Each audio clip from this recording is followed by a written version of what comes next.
Hello दोस्तों, इस video के अंदर अपन बायोमोलिक्यूल्स का एक नया टॉपिक प्रोटीन क्या है, प्रोटीन के सोर्स क्या होते हैं और प्रोटीन के जो क्लासिफिकेशन क्या है वो इस वीडियो के अंदर अपन लेके चलेंगे। तो स्टार्ट करते हैं, प्रोटीन होता क्या है। ठीक, प्रोटीन तो प्रोटीन क्या है? एक नाइट्रोजन युक्त जटिल कार्बनिक यौगिक है।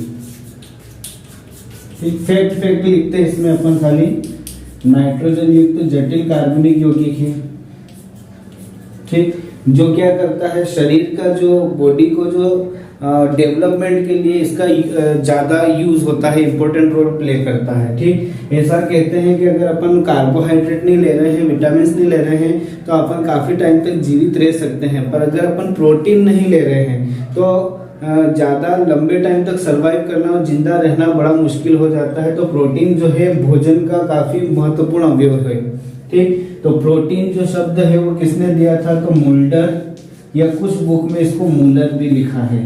ठीक, मुल्डर या मूलर ने दिया था। और प्रोटीन क्या है? तो प्रोटीन ग्रीक भाषा का शब्द है।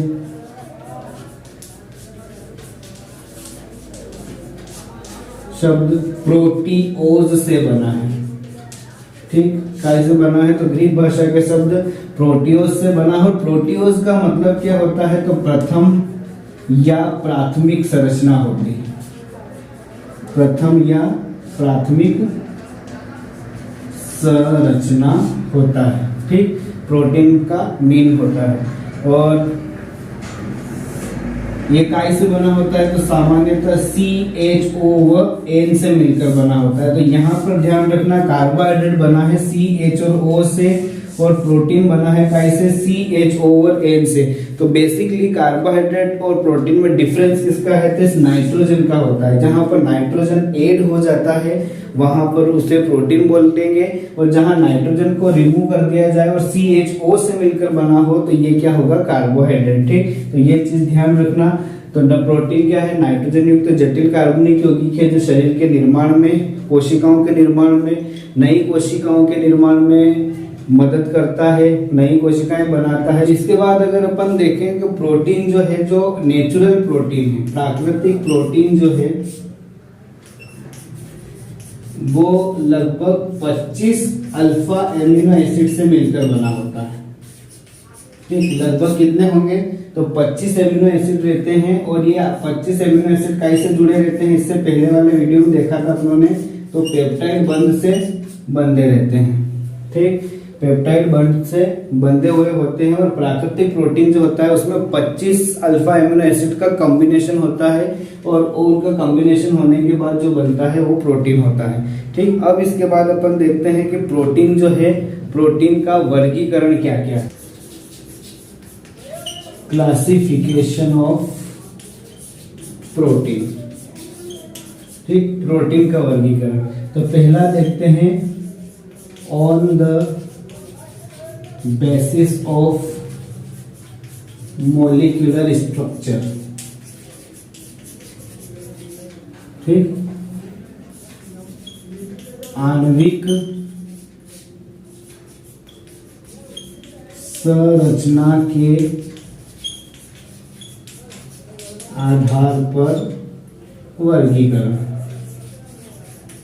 तो आणविक संरचना के आधार पर दो टाइप के होते हैं। पहला फाइब्रस या रेशेदार। तो नाम में ही काम छुपा हुआ है। फाइब्रस या रेशेदार यानी कैसे होते हैं? इस टाइप के, धागे नुमा। ठीक, तो आकृति कैसी होती है इनकी? धागे नुमा या रेशेदार संरचना के होते हैं। धागे नुमा या रेशेदार संरचना के होते हैं। और इनमें क्या होता है? बिल्कुल रेखी होते हैं, सरल रेखी होते हैं। ठीक, इनमें रेखी होने पे इनमें क्या है? कौन सा बंध मिलता है? अधिकतर तो आपस में हाइड्रोजन बंध से जुड़े हुए होते हैं ज्यादातर। और जल में क्या होते हैं? अविलय होते हैं। जल में अविलय होते हैं। कौन कौन से प्रोटीन है तो कीरोटिन, मायोग्लोबिन, कीरोटिन, कोलेजन, मायोसिन,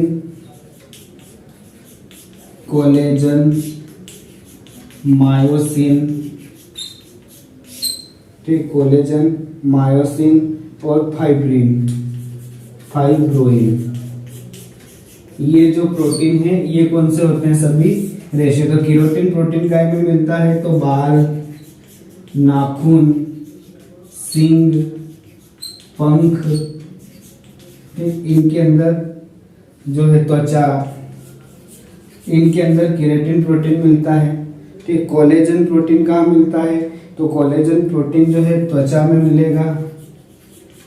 ठीक, हड्डियों तथा टेंडन में मिलेगा, हड्डियों में मिलेगा और टेंडन में मिलेगा। मायोसिन मांसपेशियों में मिलता है और फाइब्रोइन प्रोटीन जो है वो रेशम में मिलेगा। ठीक, तो ये अपना हो गया फाइब्रस या रेशेदार प्रोटीन। कौन से? तो जो इनका स्ट्रक्चर कैसा होता है? धागे नुमा होता है, रेशेदार होता है या रेखी होता है। इनमें हाइड्रोजन बंध मिलता है और ये जल में क्या होते हैं? अविलय। ठीक, पानी में अगर घोलते हैं तो नहीं घुलते हैं। ठीक, और उदाहरण में केरोटिन प्रोटीन, कोलेजन, मायोसिन और फाइब्रोइन। कोलेजन केरोटिन किसमें मिलता है? बाल, नाखून, सींग, पंख, त्वचा में। कोलेजन त्वचा, हड्डियों, टेंडन में। मायोसिन मांसपेशियों में। और फाइब्रोइन प्रोटीन का मिलता है तो रेशम में मिलता है। ठीक, इसका सेकेंड पार्ट देखते अपन। पहला था फाइब्रस और रेशेदार, दूसरा होता है ग्लोब्यूलर या गोलाकार। ग्लोब्यूलर या गोलाकार। ठीक, तो नाम में ही है ग्लोब्यूलर यानी कैसे होते हैं? ये अंडे जैसे होते हैं इससे। तो या तो गोलाकार या अंडाकार इनका शेप होता है और ये आपस में क्या होते हैं? रिंग फॉर्म करते हैं। और आपस में कौन से बंध से जुड़े होते हैं? तो अंतराण्विक हाइड्रोजन बंध से जुड़ जाते हैं। अंतराण्विक हाइड्रोजन बंध से जुड़े हुए होते हैं और अंतराण्विक हाइड्रोजन बंध से जुड़ने के बाद ये जल में अम्ल, क्षार व लवण में, लवण के जलीय विलयन में विलय होते हैं। ठीक, जनरल सा है, याद रखने वाली चीजें हैं। और उदाहरण में अपन देखें तो हार्मोन, हीमोग्लोबिन, रक्त सीरम,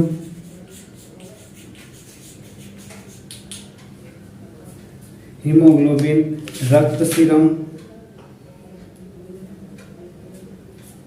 एंजाइम, फाइब्रिनोजेन और एंटीबॉडी। ठीक, एंटीबॉडी ये इसके एग्जाम्पल है। हार्मोन है, हीमोग्लोबिन है। ठीक, उसके बाद रक्त सीरम, एंजाइम, फाइब्रिनोजेन और एंटीबॉडी। तो ग्लोबुलर प्रोटीन का शेप कैसा होता है? तो ग्लोबुलर प्रोटीन का जो शेप होता है वो गोलाकार या अंडाकार होता है। ठीक, अंडाकार होता है और इसमें अंतराण्विक हाइड्रोजन बंध मिलता है। और जल में क्या होते हैं? जल में अम्ल, क्षार, लवण या के जलीय विलयन में क्या होते हैं? विलय होते हैं। उदाहरण हार्मोन, हीमोग्लोबिन, रक्त सीरम, एंजाइम और फाइब्रिनोजेन प्रोटीन और एंटीबॉडी। ठीक, अब दूसरा जो क्लासिफिकेशन है वो देखते हैं अपन on the basis of hydrolysis. जल अपघटन के आधार पर प्रोटीन को कितने भागों में बांटा गया है। प्रोटीन का जो क्लासिफिकेशन है उसमें सेकेंड टाइप का जो क्लासिफिकेशन होता है क्या? विलयता के आधार पर, सोल्यूबिलिटी के बेस पे या फिजिकल प्रॉपर्टी के बेस पे या हाइड्रोलिसिस के बेस पे। जल अपघटन के आधार पर प्रोटीन को कितने टाइप्स में या कितने पार्ट में क्लासिफाइड किया गया है ये अपन देखते हैं। तो फर्स्ट इसको 3 पार्ट में क्लासिफाइड किया गया है। फर्स्ट है सरल प्रोटीन या सिंपल प्रोटीन। ठीक, सरल या सिंपल प्रोटीन। तो क्या होते हैं सिंपल प्रोटीन?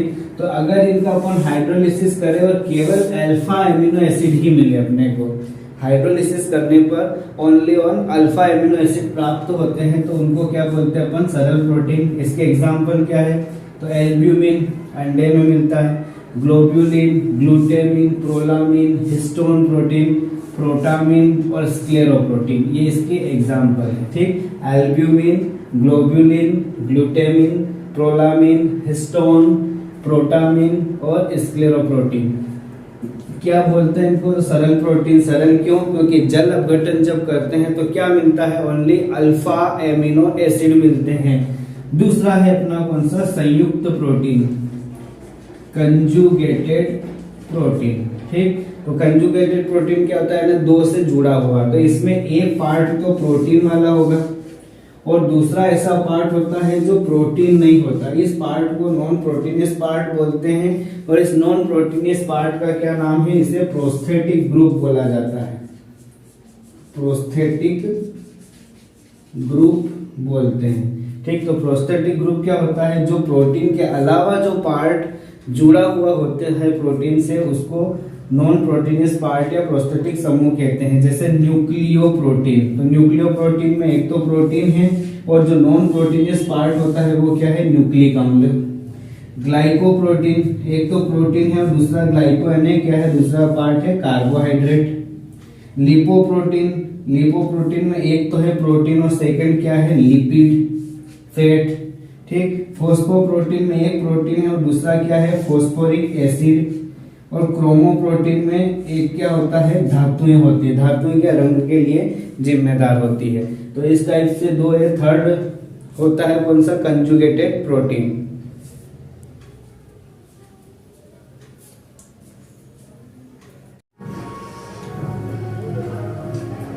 थर्ड पार्ट है इसका कौन सा, व्युत्पन्न प्रोटीन। व्युत्पन्न प्रोटीन कब बनते हैं, जब सरल और संयुक्त प्रोटीन का क्या करते हैं अपन, आंशिक जल अपघटन कर देते हैं। तो जैसे आंशिक जल अपघटन होता है तो क्या मिलता है अपने को, व्युत्पन्न प्रोटीन मिलता है। पार्शियल हाइड्रोलिसिस होने के बाद जो फॉर्म होते हैं उसको डेराइव्ड प्रोटीन बोलते हैं। कौन कौन से, पेप्टाइड, पेप्टोन्स और प्रोटियोज होते हैं। ठीक, इसके बाद का जो आगे के टॉपिक है अपन नेक्स्ट वीडियो के अंदर देखते हैं। धन्यवाद।